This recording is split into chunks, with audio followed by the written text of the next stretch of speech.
Hi guys, Airconda, welcoming you to part 2 of my series about discussing Battlefield and the future of it with Battlefield 5. If you didn't catch the first video, the link is going to be down in the description and it'll be in the end card at the end of this video as well. I hope you guys actually enjoyed it, and please watch it if you haven't, so you guys don't think I'm missing any topics or leaving anything out. I will go ahead and apologize for it. If there's one point you kind of heard me chuckle and didn't know where that came from, my friend, the Jerry dude, was in. I'm actually streaming this as I edit my video. He was watching the stream and making comments in the chat that kind of made me chuckle a little. So that's what you were hearing.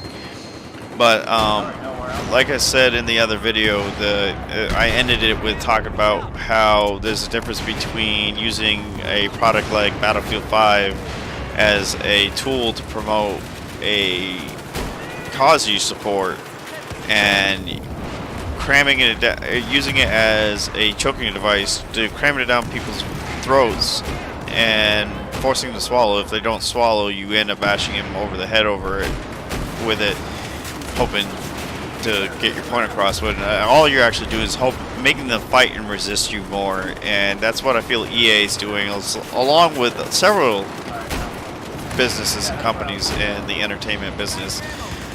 And I mentioned briefly in my stream in between editing this video and the last video that I know EA is not the only one doing it. It's becoming more and more common. Star Trek is starting to get into it with, for those who are into Star Trek Discovery, and they're almost as nasty, if not more nasty, than EA has about this whole situation. The community is just getting toxic and is causing more toxicity. Sorry guys, kind of struggled with that one. On both sides.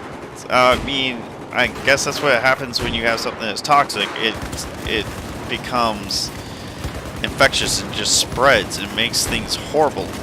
And it's just sad. It's sad. Because, like I said, it's just turning people against your cause. It's not helping you to further it. And, like I said, Star Trek was doing it. People are accusing Star Wars of doing it.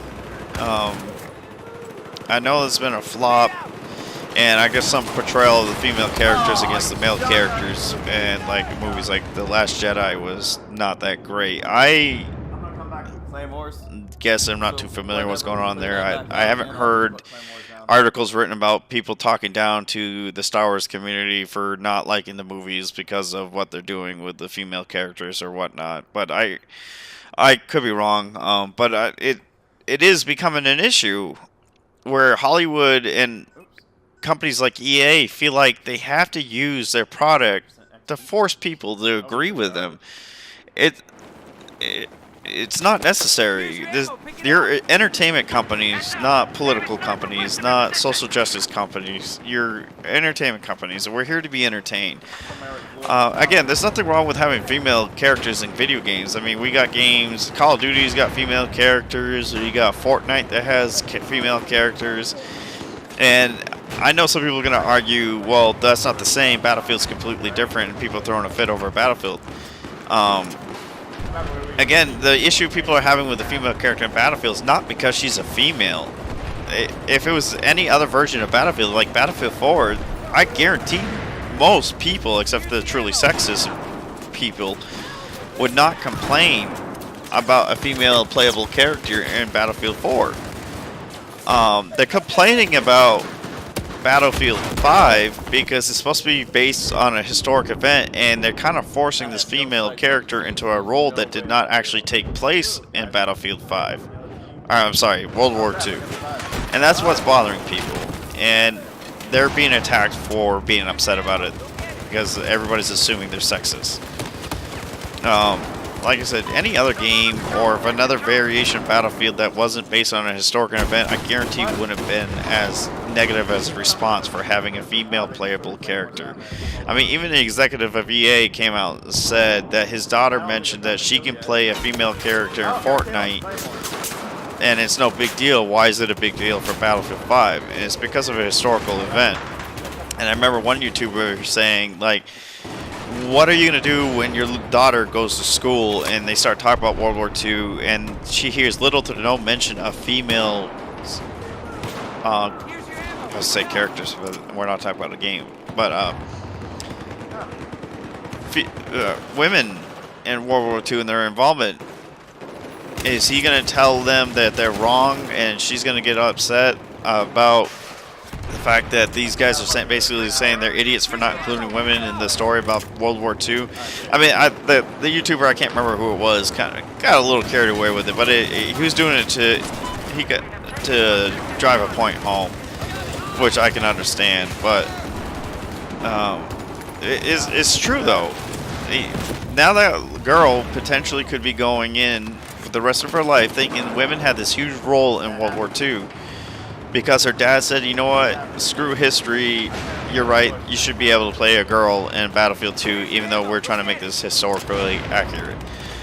Now, I mean, that might be a long shot, she may not be thinking that, but that's the point the players are trying to get across. It's not so much because there's a female character in Battlefield 5, it's because of the setting, and that they've been calling for a more Battlefield 1941-42 kind of game where there wasn't a campaign, but it was set in a historic setting, and as best as they could, things were accurate. Obviously, in video games, there's not a whole lot of accuracy to be had because it's a video game. For crying out loud, it's a video game. You're not going to get 100% accurate unless you make a mil-slim historic sim video game, which would not sell very well, I guarantee it.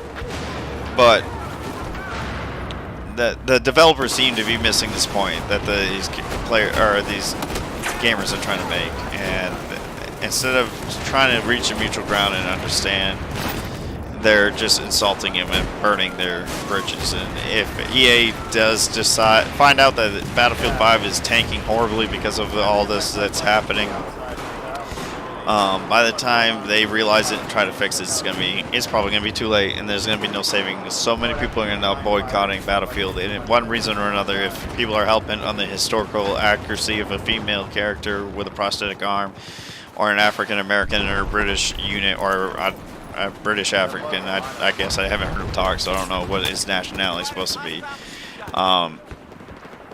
It's going to be more about how EA is treating everybody and how the community around it is treating them.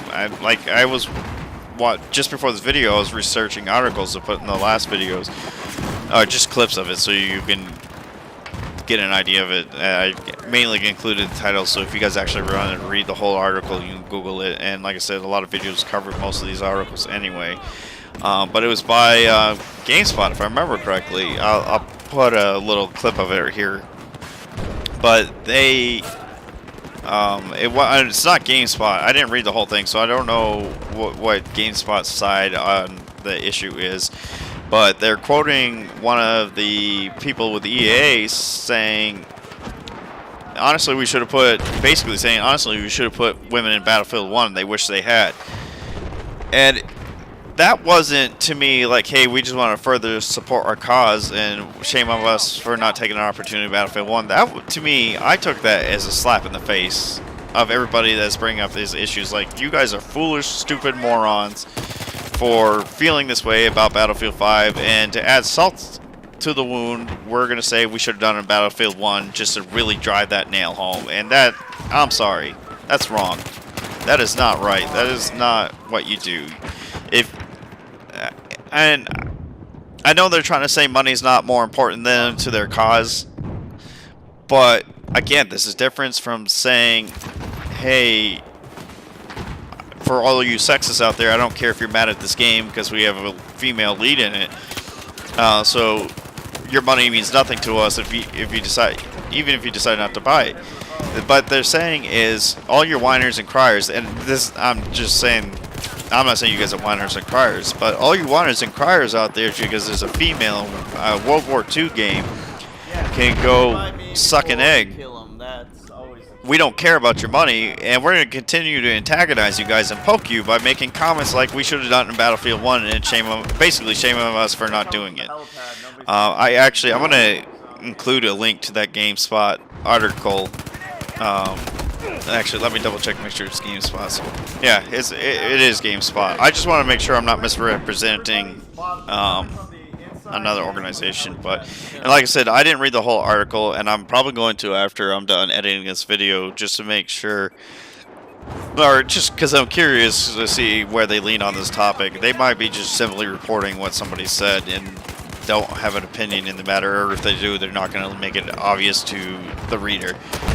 But that's the issue I'm having, is comments like that, and they do basically say it's a shame that we didn't include women in Battlefield 1, which actually I just read another article while I was researching these, that I guess, the name of the SAR, which is the newest DLC, the Russian DLC for Battlefield 1, I guess features women soldiers, but yeah, they definitely didn't have female soldiers in Battlefield 1 in the beginning, which makes I don't know when this map pack came out, if it was before or after Battlefield 5. I kind of gave up on Battlefield 1 for my own personal reasons. I kind of covered in Dispatch to the Phantom Operator video.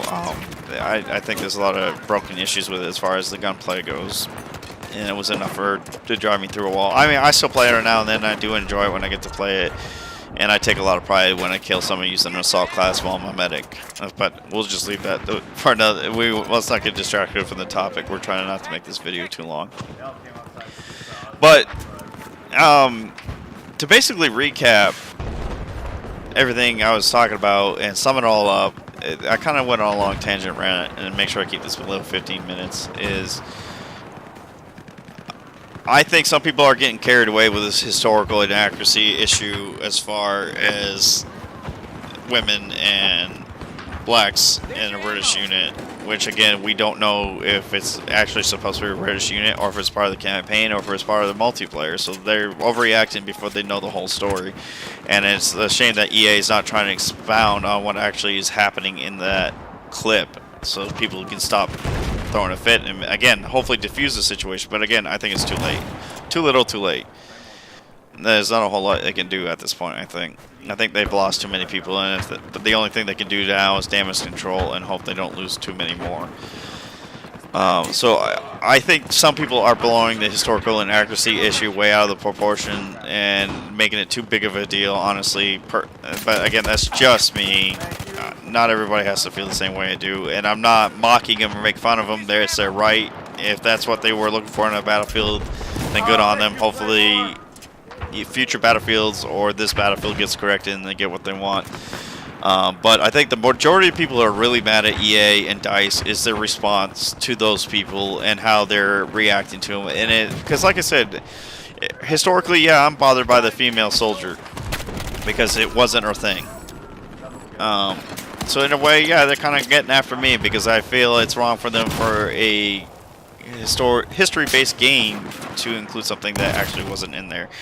I'm leaning more on the sides of the people that are upset at EA than on EA's side in this situation, though, because it's very unprofessional how they've been handling this. And like I said, it's a big screw you to those who support the Battlefield franchise, and that's wrong. Like I said, depending if I get this game or not will depend on how this plays out, and if I want to continue supporting Battlefield in the future will also depend on how they react with the first one. If they overly abundantly make it a female-based game and you hardly see any males, except for maybe an African American or a British African or whatever they're called, in a game, and completely neglect the white male just to basically further prove their point and do a bigger screw you, then yeah, I won't support it. Because again, it's not about making games anymore. It's more about how much we can alienate our fans and piss them off. And that's not the right thing to do. I mean, I don't know about you guys. When I was brought up as a kid, you don't intentionally look for trouble and antagonize people just because you want to start a fight. You were taught to be civilized and resolved. I mean, yeah, as little kids, we weren't very good at it, but that's what EA is basically asking about. And all those, honestly, and I'm not sorry if I offend anybody, but all those who support EA in this and are following the same path of how they're handling people, I'm not sorry, but you're all acting very childish. And now, on those who are going overboard on our side of the fence who are mad at EA, you guys are also acting very childish by calling him names and uneducated and cussing it out at him. If you really want to drive your point home, you're unhappy with EA, just don't buy the game and voice your opinion civilly. Because like I said, all you're going to do is, it's going to be a snowball effect. It's going to be a snowball ping pong ball effect. It's just going to keep going back and forth, and as it goes back and forth, it's going to collect more snow, and more snow it gets, the bigger it gets, and then it's unnecessary. Just let EA know you're unhappy. Do what you need to do to justify your beliefs, but don't start calling names, try picking fights. Just don't buy the game, voice your opinions, and go from there. And then those who want to support back EA, same thing goes to you. Buy the game, show your support. That's right. That you agree with what EA is saying, but don't start going around calling people Trump supporters, racist, sexist, misogynists, xenophobes, and whatever fancy new term you want to call people that are against things like this. So anyway, guys, that's enough for this video. It's going to be a little longer. It's about the same length as the last one, so I hope you like it. If you want more videos like this, let me know below on my Facebook and Twitter. Stop by my stream to talk, and we'll talk about what's going on in this game and any other future Battlefields, and we'll talk about anything you like. So I plan to do something similar for my Star Trek Online videos, so look forward to that. And I hope you guys enjoy your time, and I can't wait to see you guys next time. So leave a like, subscribe, all that good stuff. And please, I highly encourage you guys to leave a comment down below and tell me what you agree and disagree with. I gotta say, tell me your thoughts, and just please don't get nasty about it. And if you want to stop by and discuss it with me on my Twitch account when I'm streaming, I would love to. So every Friday, so I'll be doing Battlefield, either 1 or 4, and you guys can come check it out. So hope you guys have a good one. Take it easy. Don't stress too much. And I hope you get what you're looking for in life. So have a good one, guys.